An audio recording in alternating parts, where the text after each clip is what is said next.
Hey folks, Nathan here from Star Wars Beyond the Films, the Star Wars Timeline Gold, and Cloud City Casino, a Star Wars gaming podcast at StarWarsReport.com, bringing you a look at another Age of Rebellion source book. This is the new one. I've been a little bit behind, so a lot of the stuff I've shown has been a little bit older recently. This is the brand new Age of Rebellion Forged in Battle, a source book for soldiers. Now, I tend to focus in on these a lot of times on how useful will they be for that type of character, or how specific do things need to be for that particular class of character to really make it run well. And some of them, like technicians, need things like the Special Modifications book for crafting and whatnot. It just sort of depends on what type of character you want to play and how specialized they are. Soldiers, I feel like, are the least specialized of the Age of Rebellion characters. And there's a lot of things you can do with them, but they're ones that don't necessarily need a source book specifically for them as much. So this really kind of has to stand out to make it worthwhile. It does in some aspects, but otherwise it is kind of more of a generalized source book here. So, we get into it. As usual, introductory information. That brings us to Heroes of the Rebellion, which is going to give us our new character options. We have soldier backgrounds. We have soldier duties, right? Specific for soldiers, in case you want to use those instead of the ones that are in the original. Then we have our, well, just some Fright Knight type looking characters here as far as the species they're giving us. They're giving us the Elam and Elamin. They're giving us the Kyuzo and the Shistavanin. So very much sort of a, you want to play thriller in the background or something while you're playing perhaps, because these are some creepy species sometimes. We have, of course, our background on each of these different groups, then our soldier specializations. We have some new ones. We have the Heavy, we have the Trailblazer, and we have the Vanguard. Not to be confused with Destiny.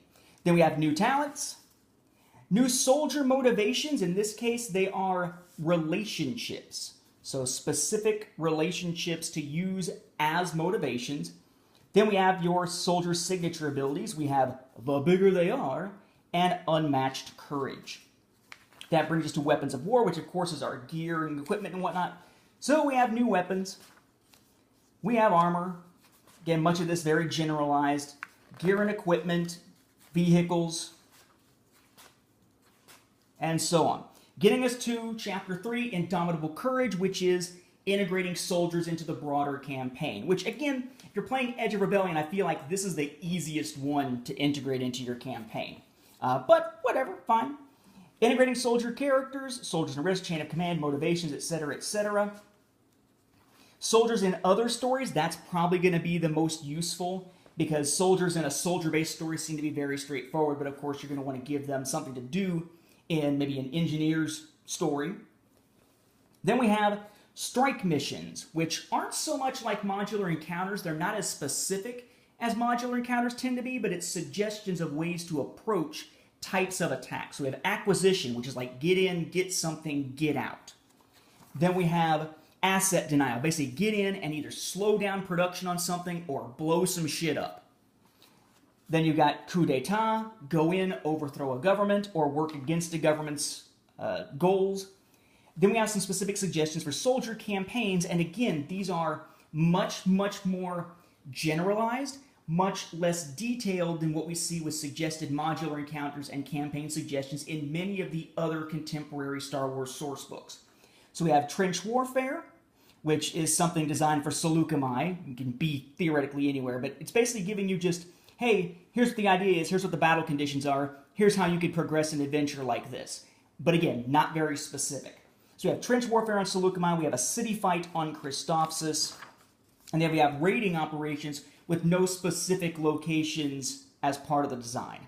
The new information here, as far as new style of information, is kind of like crafting for technicians in the Special Modifications book, and that's fortifications. So how do you build a fortification? How do you use the game mechanics to build fortifications? Are we talking about bunkers? Are we talking about blinds? Are we talking about trenches? And so on and so on. How do you use environments as part of your combat? How is urban combat different than combat in other locales? And so on and so on. Boarding ships, fighting in the wilderness. And then, of course, as you'd often expect at the end, what are some ways that you could reward a soldier character after a campaign is done?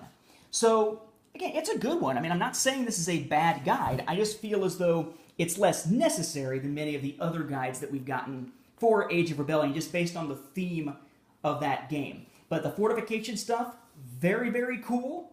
And while I'm a fan of more specific, detailed modular encounters and campaign ideas, the ones that are in here are general enough that you could work it into just about anything, rather than having to really fit it into something where the puzzle piece, so to speak, might not exactly slip into the slot you're trying to fit it into within your own campaign or your own party. So, if you are playing as a soldier in Age of Rebellion or have many in your party and you're the game master, you may want to check out Forged in Battle, a sourcebook for soldiers for Age of Rebellion.